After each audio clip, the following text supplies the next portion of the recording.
Alrighty. We made it to the falls. We finally found them. This is a trail to walk on if you guys are over here. Ah! I love it.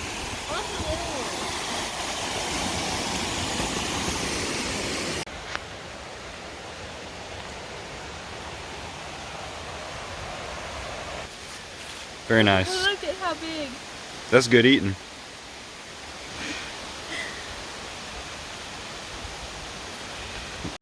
We are reaching for the stars, but we're making this too hard, and I wonder where you are. What is this place called? Juliet. Fried green tomatoes. Fried green tomatoes. Well guys, as you can see there's a gopher tortoise there, which you know what that means.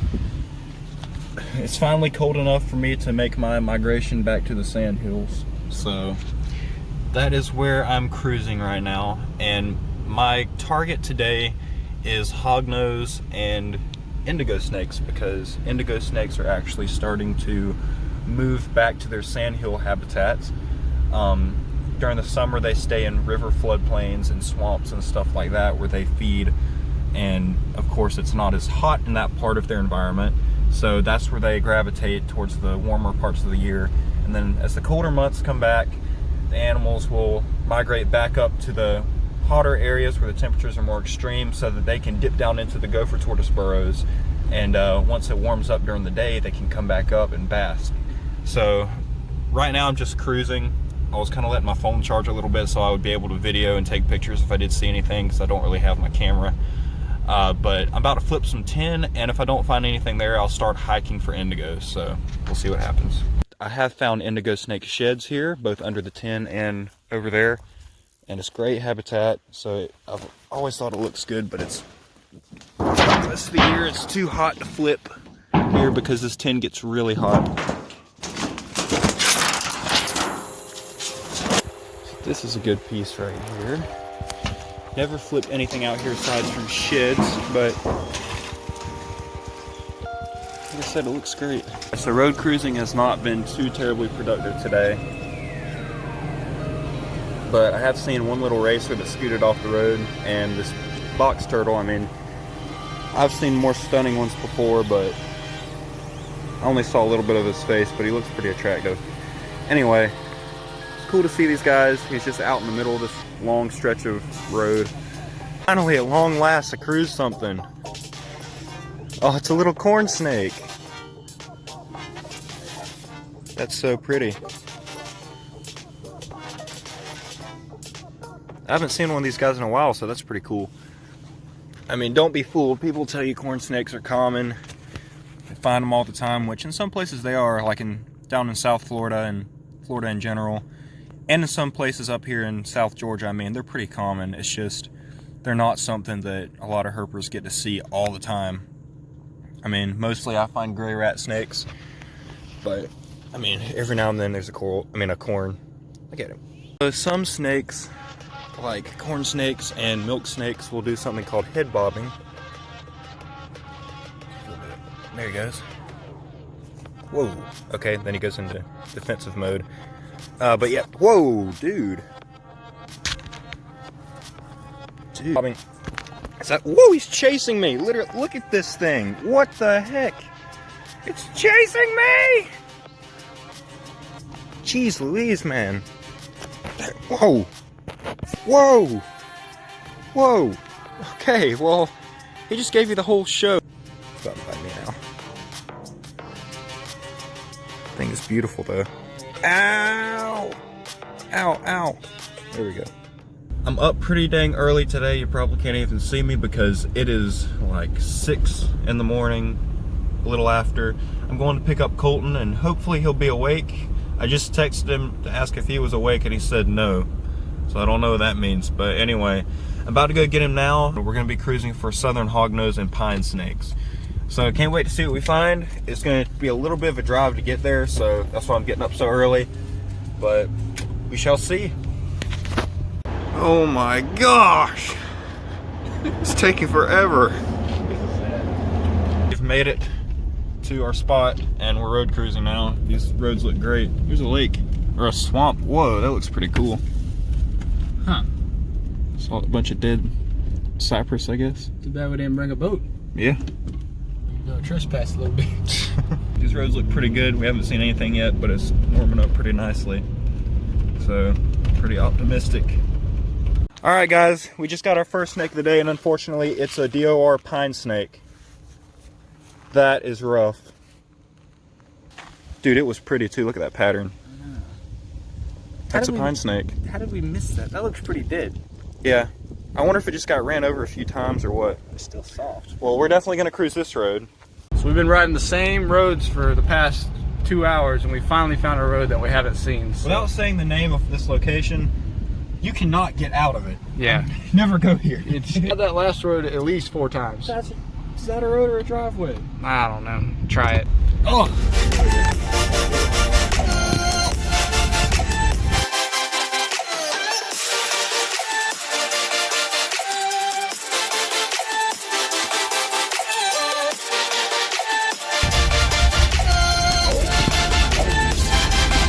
Oh my God. Dreaming in the dark, nothing more can touch. You search but you stay lost.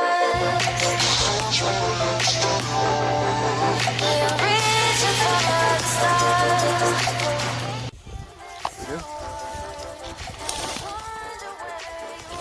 Piece of board. Whoa, there's a race runner. And it looks like a snake's been under there. If you see right there. Hey, buddy.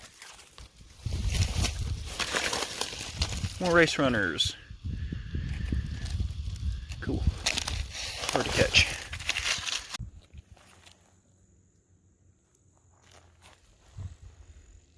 So here's a coach whip. It's a little baby one. It's in there somewhere, so it's going to be hard to get to him. Don't know where he went. Alright guys, so I just found a little snake shed, and I'm really stoked about it. And I'll tell you why. This snake has keeled scales. At first I thought it was a coral snake shed because that was the way I found my first coral out here. I located the shed first, and then the next day I came out in the morning and found them on the move. But this is not a coral snake. This shed has keeled scales, which means it is one of 2 species. It looks like it is either a pine snake or an eastern diamondback. And I'm actually leaning towards diamondback just because of the pattern I can see. Alright, so I just peeled this apart a little bit and confirmed what species this snake was. You see that's a diamond there. This was a baby eastern diamondback. No doubt in the world. You see that diamond right there. Up until now, I had found no evidence of eastern diamondbacks being at this particular spot, even though I've been told by multiple people that they're here, and I found a dead one just a few miles down the road from here. So this is evidence that they are in fact at this very spot, and that's awesome because I've been looking for one all year. Shows you they're here, they're just undetectable. So I guess we'll keep our search going and see if we can turn anything else up. So say it loud. Give me my stick.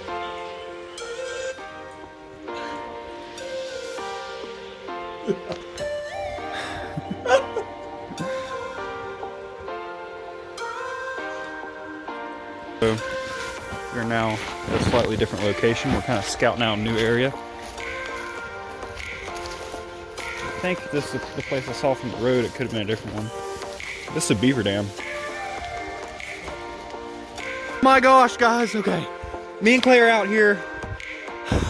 We didn't know what to expect. We came out here looking for mole salamanders and Ambystoma talpoidium. Instead, we just found a marbled salamander. Have you ever seen one? No, this is my lifer, and I didn't even know if they were here. It was just a theory that I had that marbled salamanders lived at this location because this is pretty far south for these guys. That is incredible. Whoa! I've never seen one. I haven't either. I know some places they're common, but in this general area where we're at, it's actually not far from where I live. We do not see marbled salamanders, so that is freaking awesome. Whoa. It was just I was just saying we wanted to find one. It was just a theory I had that they were out here. I had no idea. It's like the 3rd log. The 3rd log we flip, we find a marbled salamander. It's incredible. Let's put him in that bag and keep him for a little bit. We're gonna see if there's any mole salamanders or more marbles out here, and then we'll let them go. Marble number 2 in situ. That is insane, look at that. That's pretty. Anyway, so I think this is actually female. That one looks brighter that we have in the bag there, so I guess it's kind of hard to tell unless you have them side by side, but this is most likely a female instead. What these salamanders actually do is they lay their eggs on dry land underneath these logs. And what happens is when this place fills up with water during the winter, like right now you can see it's pretty rainy. So once that happens, those eggs will be activated and they'll hatch once they are wet. So they're just basically sitting there dormant until that rain comes and this place fills up. At that point they'll hatch into little aquatic larvae and they'll just metamorph and turn into adults. That's so cool. So these guys do specialize in this type of habitat that gets flooded periodically. Sweet. Alright, everything besides marbled salamanders seems to be hiding, so what we're going to do now is just take this guy and put him back and take some photos of him and we'll be out of here. I'm happy with that. 2 marbled salamanders at a place I've never seen them before. Can't go wrong with that. I kind of wish we could have found a mole salamander, but it's okay that we didn't. There's always other times we can come back here, and I've got all winter to do so. Now releasing the marbled salamander, and there he goes. Very cool. High five. Yes! Awesome. Another species to check off the list, and hopefully we'll find a good bit more this year.